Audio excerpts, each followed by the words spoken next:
మనుషులకి బొత్తిగా దేవుడు అంటే అస్సలు ఏ మాత్రం భయం లేని తరం. ఒక విషయం చెప్తాను, మీరు ఆలోచించండి. ఇప్పుడు రాబోయే తరం కూడా ఎలా ఉంటుందో చెప్పమంటారా? ఒకప్పుడు నోహు తరం ఎలా ఉందో సేమ్ రాబోతున్న తరాలు కూడా అలానే ఉంటాయి. యేసు ప్రభు రాకడ దినాలు కూడా ఎలా ఉంటాయి అన్నాడు? నోవాకు దినాలే.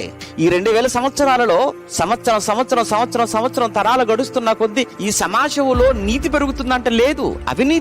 అవినీతితో, అన్యాయంతో, దుష్టత్వంతో, దుర్మార్గంతో, మంచికి చోటు లేక మనిషిని ఎంతగా దోచుకుంటున్నాడో, మనిషిని ఎంత దారుణంగా చంపుతున్నాడో, ఎలా మోసం చేస్తున్నాడో, ఎలాంటి భయంకరమైన సిచ్యువేషన్స్ ఈ రోజు మనం ప్రత్యక్షంగా మన కళ్ళతో చూస్తున్నామో. ఎన్ని సంఘటనలు కదా, కొన్ని వింటుంటేనే భయం వేస్తుంటది. ఏంటి ఇలాంటి మనుషులు ఉన్నారా సమాజంలో?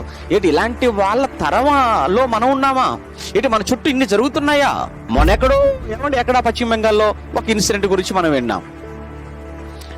అది మరిచిపోకముందే ఎక్కడ ఉత్తరాఖండ్ లోనో బీహార్ లోనో మరొక ఇన్సిడెంట్. ఇది మర్చిపోకముందే ఆంధ్రలో ఒక ఇన్సిడెంట్. అది మర్చిపోకముందే ఈ రోజు చూడండి అక్కడ కృష్ణా జిల్లాలో జరిగిన ఇంజనీరింగ్ కాలేజీలో జరిగిన దారుణం.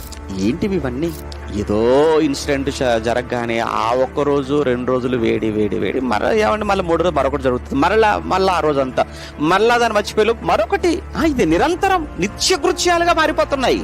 అలా అని మరి ఇలాంటి సమాజంలో ఇలాంటి మనుషుల మధ్య ఎలా అండి అని అంటారా? బ్రతకటం కష్టం?